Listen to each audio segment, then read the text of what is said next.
Jono Evangelija, 10 skyrius, 1-10 eilutės, toliau tęsinys mūsų gerojo ganytojo pradėto sekmadienio. Ir šį kartą ganytojas prisistato kaip avių vartai, primindamas, kad tie avių vartai, jie yra gyvi vartai, tai nėra medžio drožti, nėra kažkokie variniai, geležiniai ir kaip tik nori. Šiaip nuostabus viešpaties priminimas mums visiems, kurie irgi esame ganytojai savo teritorijai, savo namuose, tėveliai, mamos yra vartai savo vaikams į pasaulį, į pažinimą. Kiekvienas kunigas, vyskupas, popiežius yra vartai mums, bažnyčios bendruomenėms, kurie irgi yra atsakingi, kaip jis savo gyvenimu, į kurią pusę pakreips savo žodžius, savo pavyzdžių, eiti paskui save tuos žmonės, kuriuos Dievas jiems patikėjo. Ta reikėtų priminti ir dar platesnėje to žodžio prasme mūsų atsakingi žmonės, tai yra vadovai, kadangi irgi taip esame išvakarėse įvairių rinkimų Lietuvoje, taigi prezidentas, ministrai, Seimo nariai, miestų merai, įmonių vadovai, direktoriai įvairiausiai, jie taip pat yra vartai. Ir pasirodo, neužtenka tik tai būti išsilavinusiu, būti baigusiam vieną ar kitą mokslo įstaigą, gauti vieną kitą garbingą mokslinį vardą ir to manant, kad užtenka, kad galėčiau vadovauti kaimeniai, kuri yra vadinama Lietuva, Lietuvos tautos žmonės. Arba neužtenka tik būti baigus kunigų seminariją ir ten apsigynus vieną kitą kažkokį tai teologinį ir švento rašto laipsnį. Jėzus prašo žiūrėti į jį ir paklausti savęs šiandien, kaip su manim, ar ir aš Dievo akivaizdoje, kaip krikščionis, galėčiau ištarti, iš tiesų sakau, aš irgi, kaip Jėzus, esu avių vartai. Nepaslaptis, kurie domitės šventuoju raštu ir esate taip pat buvę šventojo žemėje, ar matėte dokumentinius filmukus, pastebėjot, kad avis, kurios dažniausiai ganomos toj vadinamoji dykumoje, nes Palestina, Izraelis, tai didžioji teritorijos dalis vis dėlto yra dykuma, bet ten būna tokie momentai kaip šiuo dabar metu, ankstyvą pavasarį, žiemą ten iškrenta lietaus ir visa dykuma, jinai pražysta, visa dykuma pasidengia žole. Taigi, dykumoje pagalvokit, kokie ten vartai. Jeigu jūsit fantaziją, turėtų labai juokingai atrodyti, eina piemuo, nešasi ant pečių kažkokius vartus, tos kaimenės būna nuo 50 avių ir daugiau, tai būtų juokinga. Galbūt galim sakyti, žinote, jis tada tas piemuo arba piemenėlis tikriausiai su kokiu žirgu važiavo, vežimą prisidėjęs vartų mūsų sampratinė prasme, nieko panašaus. Vartai būdavo pats žmogus, piemuo yra vartai. Todėl ir Jėzus sako, niekas negali įeiti į mano kaimenę, neperlipęs per mane, nepraėjęs pro mane. Ką darydavo tuometiniai piemenys ir šiandieniniai piemenys, beduinai, netgi šiais laikais, tie, kur gano avis, jie vakarui, kai saulė nusileidžia, suvaro avis į kokią nors grotą, saugią vietą prie kalno, kažkokiu tai, kad žvėris ar priešai negalėtų jų užpulti, ar taip pat būtų nuo vėjo, ar nuo sniego, tą reikia priminti, kad ir sniego ir dykumoje būna. Taigi, ir ką jis daro tas pėmuo, jisai atsigula ant to tako, pro kurį avis praėjo. Žvėris, paprastai net irgi plėšrūnai, yra taip Dievo sukurti, kad jie per didžiausią atstumą užuodžia žmogaus kvapą ir neina. Arba norėdami pagrobti avis, joms tektų sudraskyti piemenį. Štai tokį turime vaizdą šiandien, kai kalbam apie tuos visus brolius sesės, kurie norėtų būti prezidentais, parlamentarais, kom ten dar, ministrais, Seimo nariais, vadovais.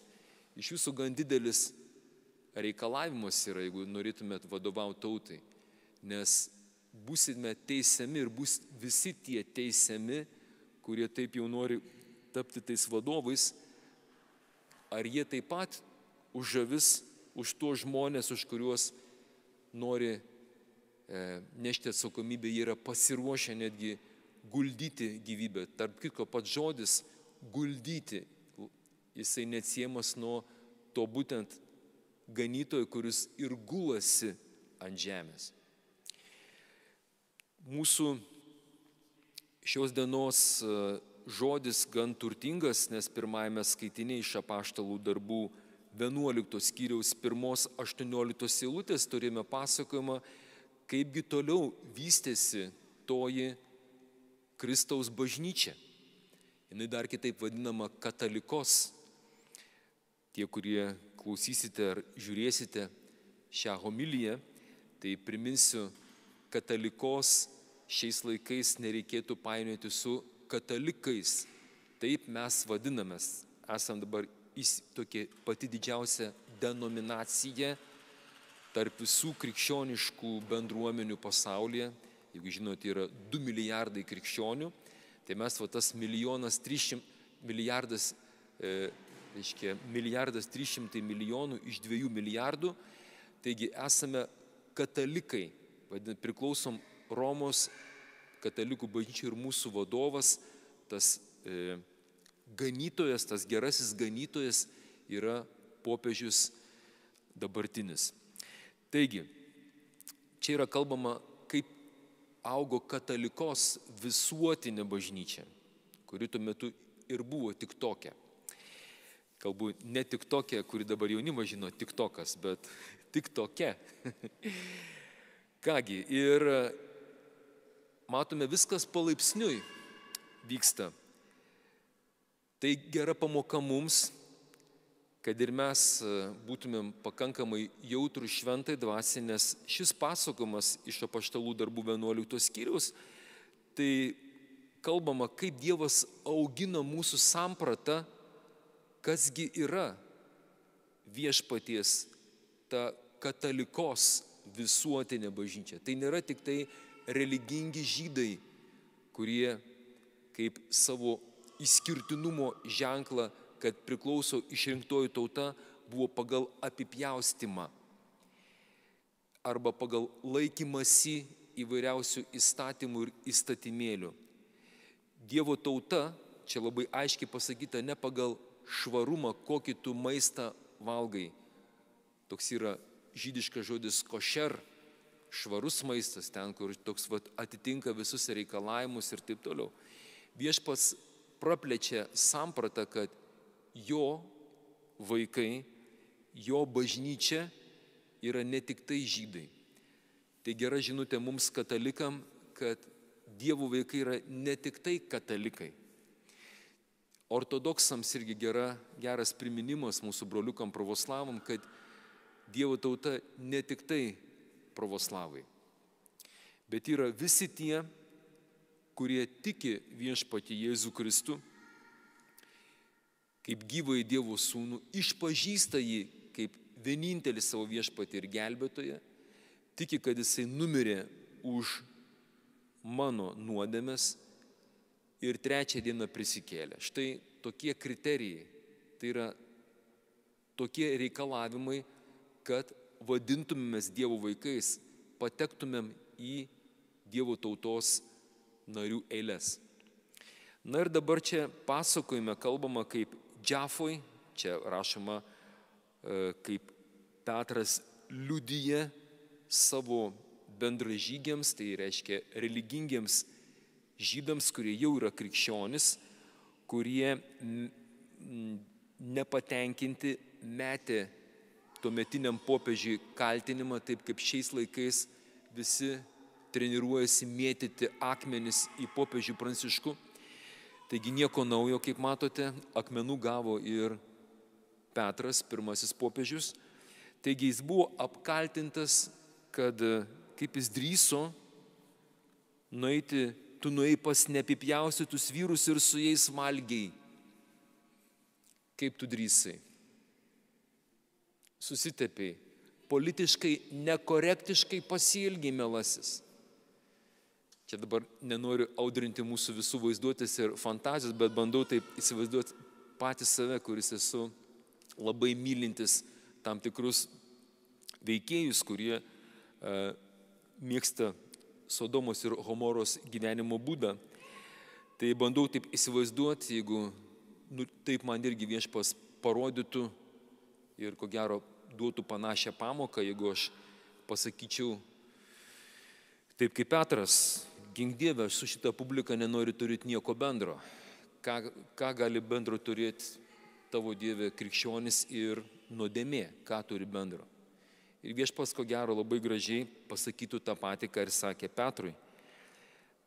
Sako, Petrai, tu matai šitas padėklas, apie kurį čia tas Petras liudijo, kad maldoj, jam iš dangaus prie pat jo nusileido padėklas, kaip didelė staltiese, ir pamatė ant to padėklo dienos meniu.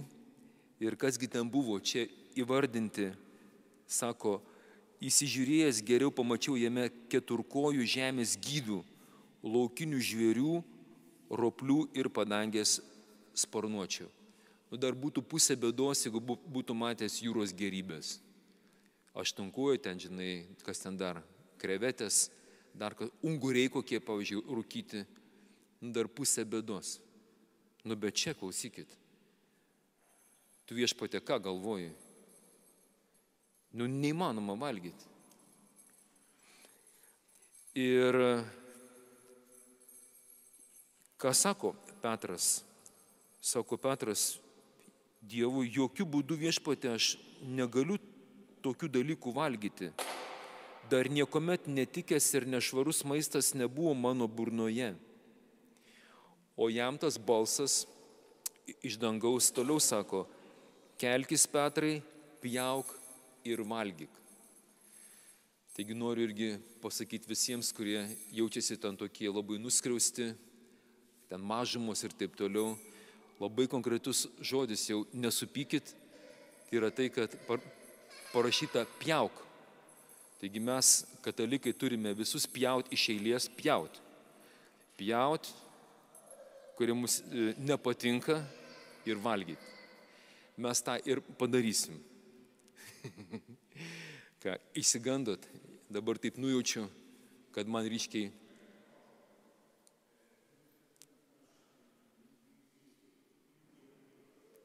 aš paskui, žinok, jeigu būtų galima, kadangi dabar vyksta mišios, aš taip pat užbaigiu ir mes tada klausimą paskui nukelsim, gerai? Nes klausimą reikėtų įgarsinti, ne? O dabar, kadangi dabar kitoje pusėje nelabai girdi to klausimą. Po to mes prieisim, gerai? Tai čia aš dabar truputį šaržuoju, bet kadangi negalima iškirpti Biblijos žodžių, tai šviesiai tiesiai tiesiog nupaišau kontekstą, kaip Petrui buvo nelengva, kai buvo laužomas jo mentalitetas, buvo stereotipai, religiniai stereotipai, net pakrikštito Petro, kuris ten jau tikrai buvo gavę šventą dvasią, bet šventosios dvasios vieną kartą gavę šventą dvasią, to neužtenka. Vyksta, kaip mes sakom, dvasinis šventosios dvasios universitetas. Jisai vis kažką gaudavo naujo, mokinosi. Ir kai tik tai baigėsi tas regėjimas, perinama prie praktinės pusės. Tik tai dingo tas regėjimas, tuoj prieš namus, kuriuose mes buvome, sako Petras, atsirado 3 vyrai, jie buvo siųsti pas mane iš Cezarėjos.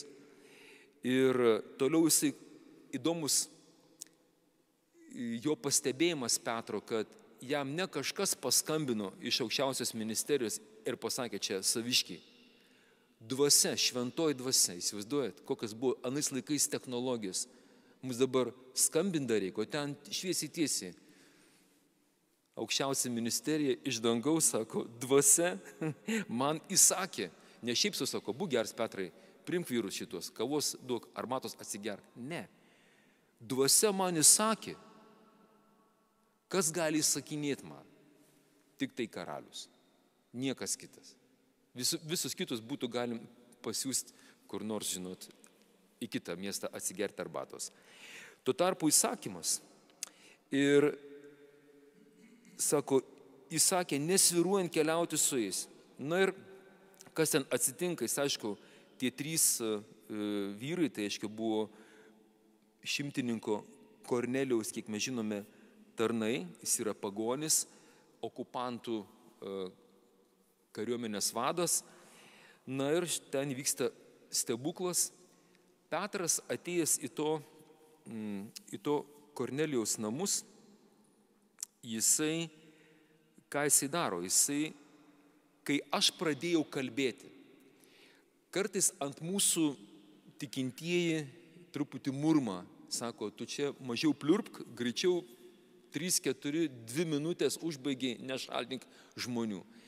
Tas yra tiesa, tą taip ir reikėtų padaryti, bet šiuo atveju neišeina, kadangi pas viešpatį laikas 3 minutės yra va tokias. Žmonėms atrodo 3 minutės tiek, pas viešpatį gali būti ir tiek. Kai aš pradėjau kalbėti, vadinasi, jam bekalbant, aiškinant tam tikrus dalykus, šventoji dvasia nužengė ant jų, kai pradžioje yra atsitikę su mumis. Štai kur klausimas. Todėl nereikėtų skubėti, užčiaupti iš karto, baigtų čia greičiau, žinai, leiskit žmogui pasakyti iki galo, ką jis nori perduoti mums. Ir šventoji dvasia nužengė ir sako, kas atsitinka.